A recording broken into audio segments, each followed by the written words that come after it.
Hello guys, welcome back to the channel. So it looks like Caitlin Clark could be dealing with some serious consequences from the WNBA.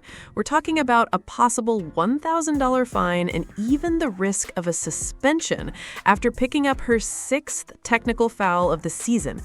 What the hell happened? Well, if you've been following Caitlin Clark since her rookie year, you already know this isn't the first time she's found herself in this situation. Last year, she only played 13 damn games, but she was still getting hit with technical fouls because of her emotional reactions on the court. Now, to be fair, the referees did a much better job in the second half of the game, overall. But Caitlin Clark's frustration is clearly starting to get the attention of WNBA officials. Every time she shows any emotion or argues a call, it feels like they're handing out technical fouls to her like stimulus checks. At some point, you've got to ask whether they're watching her a little more closely than everyone else. Let's jump over to X, because that's where this report started making the rounds. According to the report, Caitlin Clark is facing a $1,000 fine after earning her 6th technical foul during Saturday's game against the New York Liberty. The technical came after she protested a no call on a screen, and I'm almost certain I know exactly which play they're talking about. I'm pretty sure it involved Jonquel Jones. I covered this exact sequence in my video last night because it stood out immediately. From what I saw, Jonquel Jones damn near knocked Caitlin Clark clean over with that screen. It wasn't some little bump either. It was a brutal collision, and there was no whistle. So if Caitlin Clark got a technical foul simply for arguing that obvious no call, that's just not right.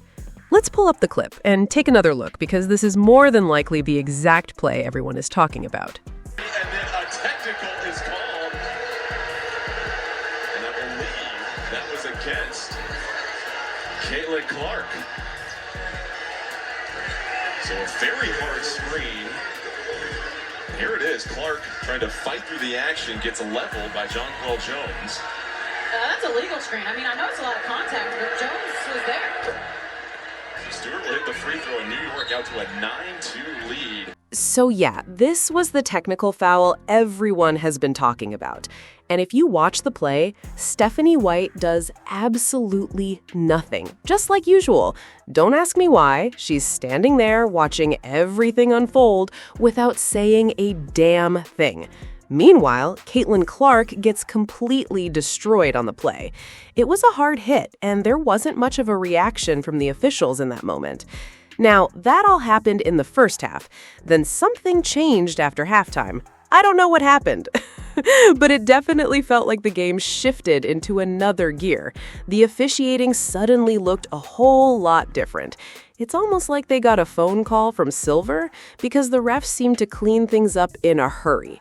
That's just how it looked, allegedly. Because of that technical foul, Caitlin Clark is now reportedly facing a WNBA fine of up to $1,000 and could even be looking at a 1-game suspension if things continue to escalate. Hopefully, she doesn't pick up another technical, because there's still a long season ahead and every game matters.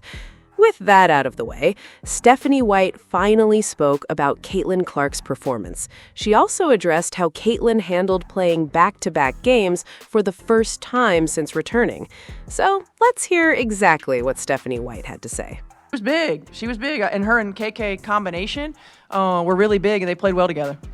With Caitlin, how do you think that she looked out there? How is she feeling after, playing the back-to-back? Yeah, she seemed to be feeling pretty good. I mean, I think we'll get more of a sense tomorrow.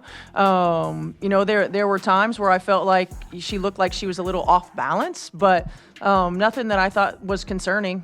She played. I thought she played heavy minutes. I thought she did a really good job of taking what they gave her. Her facilitating was outstanding. She wasn't making the same kind of shots she was making yesterday, but I think that's to be expected on a back-to-back for the first time in a couple of seasons. With Caitlin, got the tech there in the first quarter. Did you get explanation on that technical foul? And then secondly, because it's 6 and 8 you get suspended, does that conversation around that suspension get louder? Yeah, I didn't ask for an explanation. I think there was a reaction probably after a call or a no call. I don't remember exactly at that moment. But yeah, I mean, certainly there are conversations, and there have to be conversations. It's a long season. And then, certainly after you get to the 8, I don't know what it is. What is it, like every two after that? So making sure that we're strategic in using our technical fouls. You outscore them, I believe, 18-3 in fast break points. I know that's always an emphasis for you guys, but to see it on the second night of a back-to-back, I guess, how impressed were you with that? Very impressed. I thought our mental focus was good.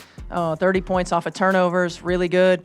It really, our defense allowed us, I don't know what it was in the second half, but I felt like our defense allowed us to get out and play at the pace that we wanted to, with the exception of, we had 2 at halftime. So, I mean, it's the defense. It allowed us to get out and play at the pace that we wanted to play. Stephanie, officiating was all over the place today. You guys, come on. How can one say you kept the team together when it felt like a drag, especially in the third quarter there? I mean, I know that we've got some veterans on our team, but we've still got a young core. And I think just continuing to communicate, to bring awareness to poise and composure, to where our energy goes. I mean, we have to funnel our energy into things that are going to help our team. I honestly had to laugh when I heard Stephanie White's comments after the game. She said Caitlin Clark played heavy minutes. Heavy minutes? Caitlin Clark played 26 minutes. Since when is 26 minutes considered heavy? Heavy minutes are when you're talking about 35, 36, or even close to 40 minutes. This lady is diabolical. She'll look everybody dead in the face and say something that just doesn't match what we all watched. She also pointed out that this was Caitlin Clark's first back-to-back in a couple of seasons, and that's fair. But if that's the reason for limiting her minutes, then just come out and say it. Fans are spending their hard-earned money to watch these games. They deserve to know if Caitlin Clark is actually going to have a real opportunity to play or if she's still on a minutes restriction. The same thing goes for Aaliyah Boston. Instead, it feels like the message is always, just buy your ticket and figure it out when the game starts. Before the game, Stephanie White said Caitlin Clark wasn't on a strict minutes restriction. Then she plays 26 minutes. Come on, man. That's basically the same limit she's been on. That's not some random coincidence. Calling 26 minutes heavy minutes just doesn't add up. Then there was the technical foul conversation. Reporters asked about Caitlin Clark picking up her 6th technical and the possibility of a suspension after 8. Caitlin, I ain't gonna lie, you've got to calm down with the techs. I love the fire, I love the passion, but the one against the New York Liberty felt unnecessary. The Indiana Fever can't afford to lose you because of technical fouls. Meanwhile, Kelsey Mitchell had another outstanding performance and continues playing great basketball. But the bigger issue remains transparency.